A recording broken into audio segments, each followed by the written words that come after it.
बिस्मिल्लाहिर्रहमानिर्रहीम। आज की इस वीडियो में हम पढ़ेंगे एलिजन के बारे में। तो एलिजन जो है ना ये कनेक्ट स्पीच का एक फीचर है। तो एलिजन क्या होता है?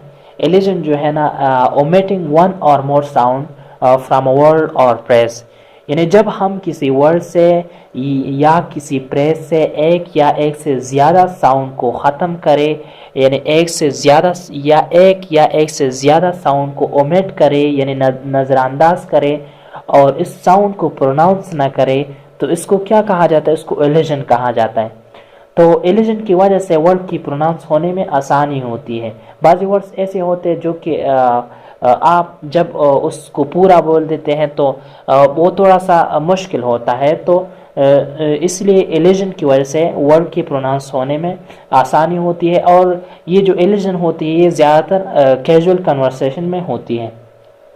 ज़्यादातर हम वर्ड के आखिरी जो पुनीम होती है उसको ओमिट करते हैं, और ज़्यादातर ये जो है ना टी या डी में होती है। जब टी या डी दो कॉन्सोनेंट के दरमियान आ जाए तो फिर हम क्या करते हैं? इसके साथ हम इसको नज़रअंदाज करते हैं, इस टी की साउंड को नज़रअंदाज करते हैं। यहाँ पे कुछ एग्जाम्पल दिए गए हैं। तो पहला जो एग्जाम्पल है वो है स्क्रिप्ट्स। यहाँ पे स्क्रिप्ट्स लिखा गया है और यहाँ पे जो टी है ये एस और पी के दरमियान में आया हुआ है। तो ये जो एस है और पी है ये दोनों क्या है? ये कॉन्सोनेंट साउंड है और इसके बीच में आया हुआ है टी। तो इस टी को हम जब बोलते हैं तो इस टी को हम नज़रअंदाज करते हैं, इस टी को हम ओमिट करते हैं। और ये जो एलिजन होती है ये नेटिव स्पीकर ज़्यादा इस्तेमाल करते हैं। और दूसरा एग्जांपल है कि फ्रेंडशिप। तो यहाँ पे आप देख सकते हैं कि जो डी है ये एन और एस के दरमियान आया हुआ है और दोनों एन और एस कॉन्सोनेंट साउंड्स है। तो फिर जब हम इस फ्रेंडशिप को प्रोनाउंस करते हैं तो इसमें डी की जो साउंड है उसको प्रोनाउंस नहीं करते, जैसा कि फ्रेंडशिप। यहाँ पे एक और एग्जांपल दिया गया है कि lift back stand by look back must go.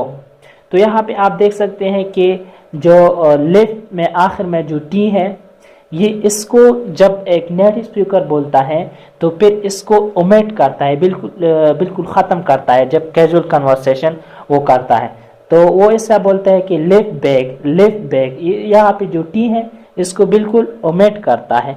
Lift back stand by look back must go. यहाँ पे लुक्ड नहीं बोलता है, लुक बोलता है। तो या जब हम ये एलिजन करते हैं तो प्रोनाउंस करने में हमें आसानी होती है। बाज़ यहाँ पे आपने देखा कि लेफ्ट बैक, जब आप ऐसे बोलते हैं कि लेफ्ट बैक, जब टी को आप प्रोनाउंस करते हैं तो प्रोनाउंस करने में थोड़ी सी दिक्कत होती है। तो इसी वजह से एलिजन होता है, जिसकी वजह से हम वर्ड की जो साउंड होते हैं उसको ओमिट करते हैं। तो ये थी जो कि आज हमने एलिजन के बारे में पढ़ा। अगर आपको ये वीडियो अच्छी लगी हो तो आपसे एक रिक्वेस्ट है कि आप प्लीज़ चैनल को सब्सक्राइब करें और इस वीडियो को शेयर करें ताकि किसी न किसी का फ़ायदा हो जाए। बहुत शुक्रिया।